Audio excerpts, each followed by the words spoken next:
Kalau culture shocknya di Malaysia dan di Indonesia sebenarnya tak signifikan sekali karena kita kan memang Melayu, Iya, gitu ya, bahasanya bahasa pun sama. sama. Kecuali kita datangnya dari Pulau Jawa, agak kagok sedikit lah logat-logat Melayu itu kan. Beda. Waktu kemarin kita bikin video tuh, podcast sebelumnya, kan aku ada bahas tentang nasib yang tertukar dengan kakak aku. Inilah sosok dia, kakak aku, nasib yang tertukar tuh. Oh, ini bu dosen yang kuliah sampai ke luar negeri tuh. S3 sampai ke Brunei. Masya Allah. Namanya Sarangnya. Catur Cahaya Ningsi. Apakah betul nasib kita tertukar waktu itu? Hampir saja tertukar. Semua ya. Semua mulai Jadi kan ini versi Mbak Ayu kemarin udah dibuatkan kan. Jadi sekarang nih kita nak point of view dari Kak Catur sendiri langsung ya. pendidikan lah dulu. Pendidikan Kenapa dulu. bisa sampai kuliah kat Malaysia sana jauh-jauh? Jadi begini kira-kira ya, kenapa saya sebagai orang Tanjung Pinang tidak belajar di Jawa? Biasanya kan orang suka belajar di Jawa karena di sana tempat ilmu lebih banyak begitu dosen-dosen. Tapi gara-gara sisi kita adalah negara segitiga, gitu kan, lebih dekat ke Singapura, lebih dekat ke Malaysia, uang tambang murah gitu. Jadi saya lebih memilih ke Malaysia, dapat juga luar negerinya, dapat pengalaman, kemudian fasilitasnya pun alhamdulillah waktu itu lebih lengkap. Emang perbedaan kampus sana dan kampus Indonesia tuh apa ya? Nah, kalau di Malaysia selama yang saya belajar itu luar biasa gitu, fasilitas seperti perpustakaan. Kalau di Indonesia kan dari jam 7 pagi buka, jam 5 sudah pulang. Jadi kupu-kupu, kuliah pulang.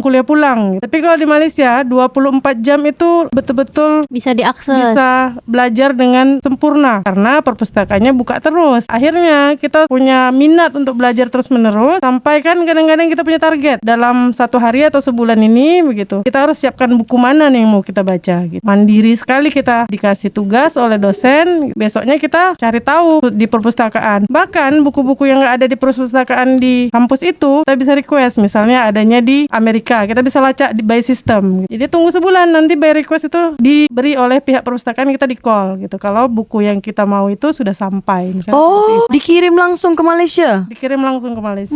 Mantap Betul-betul aksesnya mudah dan Kalau cepat kita kan perpustakaan online-nya agak sulit juga aksesnya kan. Kadang harus bayarnya tuh Ada yang pribadi, ya kan? Harus online. Dan misalnya gini, contoh ada nih website khusus untuk perpustakaan di Indonesia misalnya ya. Pas kita mau akses harus bayar dulu, tapi pakai uang pribadi. Biasanya macam gitu.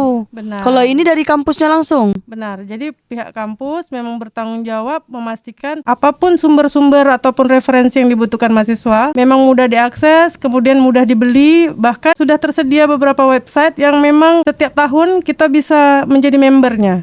Jadi tak ada ketakutan untuk cari buku rujukan atau jurnal rujukan, jadi luar biasa. Bahkan di sana ada seperti pantry, kita bisa akses 24 jam kalau minum kopi. Kadang-kadang kan kita nak lembur nih buat kerja. Betul. Minum kopi, ada coffee shopnya 24 jam kita bisa akses pakai vending machine. Oh, vending machine. Baru nak tanya tadi, apakah orang asli yang melayani atau vending machine aja? Oke, vending machine. Jadi kita mudah, bahkan snack-snacknya pun pakai vending machine. Jadi nggak takut kelaparan karena kan kampusnya juga agak jauh nih keluar dari kotanya gitu. Tapi kalau ada kendaraan seperti motor ataupun ada mobil sendiri waktu kuliah, mudah sebenarnya mengakses keluar. Tapi waktu di sana ada kendaraan sendiri? Waktu zaman S1 kakak tak punya kendaraan. S2 mencoba-cobalah mengusahakan punyalah motor gitu ya. Kalau di Indonesia tuh merek Astrea Grand lah. Kalau di sana merek Chris gitu. Oh, Chris. Jadi akhirnya bisa juga lah kerja sambil kuliah waktu itu. Tahun berapa tuh, Kak? Kalau S1 itu dari 2008 sampai 2011, S2-nya 2012 sampai 2013. Oh, berarti cuman kurang setahun aja ya. Nganggur dia. Berarti S1 dan S2 tuh di satu kampus yang sama atau tidak? S1 waktu itu kakak di University Kebangsaan Malaysia, taknya tuh di Selangor. Kemudian S2 kakak di University Science Malaysia. Kemudian sempatlah menjadi researcher di sana atau peneliti. Kemudian return back lagi ke S2 yang by coursework begitu di University Kebangsaan Malaysia. Karena kalau di Malaysia itu ada 3 jenis S2, magister, by research, by coursework, dan mixed mood. Itu apa pula perbedaannya tuh? Kalau by research artinya full penelitian aja. Lebih kurang kita kayak separohnya lah udah menjelang ke S3. Jadi isinya nggak ada kelas sama sekali, cuma meneliti saja. Kalau by coursework artinya kita mengambil lah mata kuliah ataupun SKS, 40 SKS lebih kurang, kayak menyambung sajalah apa yang sudah dipelajari waktu S1, menyambung saja. Kalau mixed mood wajib buat skripsi, wajib juga Tesis mengambil gitu. mata kuliah gitu. Kalau di Indonesia kayak gitu juga tak, Kak? Kalau di Indonesia rata-rata akses kayak perpustakaannya terbatas, beda. Tak, maksudnya yang magister tuh Iya, 3 S1 macam juga? Enggak, kalau di Indonesia rata-rata harus penelitian dan juga harus bikin tugas akhir. Mixed mood jatuhnya. Iya. Oh, berarti tidak ada yang apa tadi coursework. Coursework, research, dan mixed mood. Enggak ada, cuman gitu. penelitian langsung. Tapi wajib 2 biji tuh. Iya, jadi bikin tugas akhir. Kalau D3 berarti bikin karya tulis ilmiah kan. Kalau S1 bikin skripsi. Nah, berarti sebelum kita mau bikin skripsi itu kita harus penelitian dulu kan. Nah, harus bikin penelitian baru kita skripsi kayak gitu. Kalau S2 kan tesis kan? sama Tesis kayak gitu tapi juga. wajib juga punya mata kuliah atau hanya penelitian aja? Ada mata kuliah Mixed juga. mood. Jadi kan kakak kan tadi cerita kalau misalnya dekat S2 pas dekat Malaysia tuh ada sempatkan untuk ada motor. Kalau misalnya kita punya kendaraan kita harus ada license, ada SIM lah kalau dekat Indonesia kan. Jadi macam mana kak boleh dapatkan license di sana dan berapa harga motor tuh pada zaman tuh?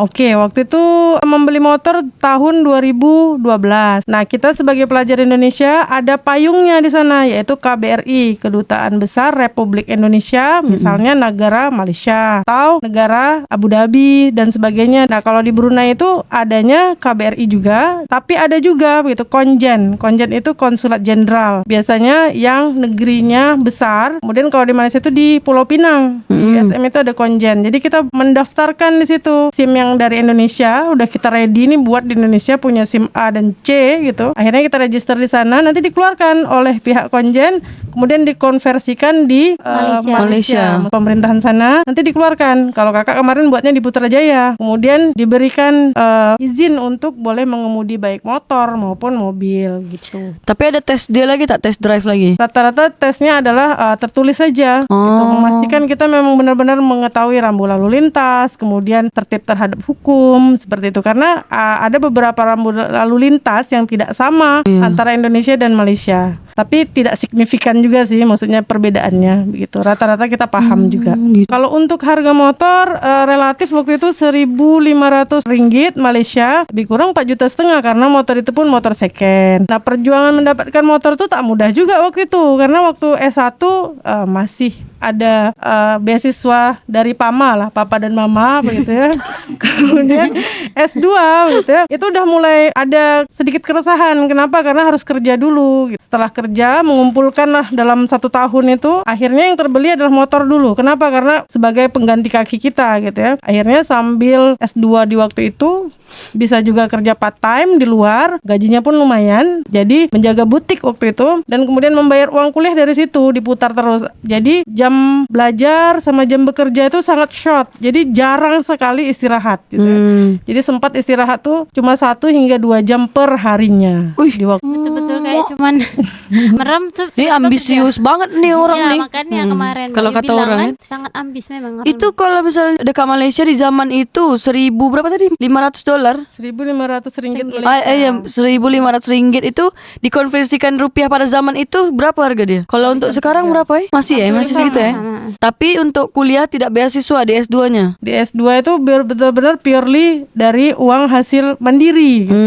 Bahkan tak pernah sama sekali menyentuh duit dari orang tua, bahkan sekaligus memberi subsidi silang. Waktu itu Panca sedang kuliah S1 di Pekanbaru. Jadi Mbak Yu sering disubsidi dari kakak dari Malaysia? Karena prihatin keadaan perekonomian keluarga ya kan, terpaksa lah begitu ya memberi subsidi silang kepada Mbak Yu yang asli nih. Tapi di antara 5 beradik nih yang kuliah dekat luar negeri cuma kakak aja?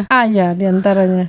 Ada juga mungkin abang ya, tapi short course gitu. Karena dia kapal kolomnya. Kalau culture shock pergi ke Malaysia nih apa pula nih kuliah dekat sana kan? Kalau culture shocknya di Malaysia dan di Indonesia sebenarnya tak signifikan sekali, karena kita kan memang Melayu, iya, gitu ya, bahasanya bahasa pun sama. Kecuali kita datangnya dari Pulau Jawa, agak kagok sedikit lah logat-logat Melayu itu kan.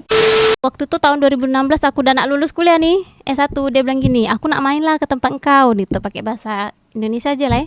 Aku nak main ke tempat engkau karena aku udah selesai kuliah. Dia pengen lihat aku kuliah kayak mana di Pekanbaru. Jadi di tahun 2015 tuh dia liburan lah main ke Pekanbaru. Punya main nih. Ditawarkanlah pula dengan kawan dia kerja kat Pekanbaru. Jadi salah satu universitas kat Pekanbaru namanya UIR, Universitas Islam Riau. Memang hal itu tak sengaja karena dia pikir kayak coba-coba aja lah nih ngelamar di UIR tuh, siapa tahu masuk gitu. Tiba-tiba masuk. Tiba-tiba masuk, padahal niat dia tadi tuh cuma liburan kan, nak tengok aku kuliah Yang tadinya Tadinya niat aku yang ingin menjadi dosen, tapi ternyata dia yang menjadi dosen di UIR itu.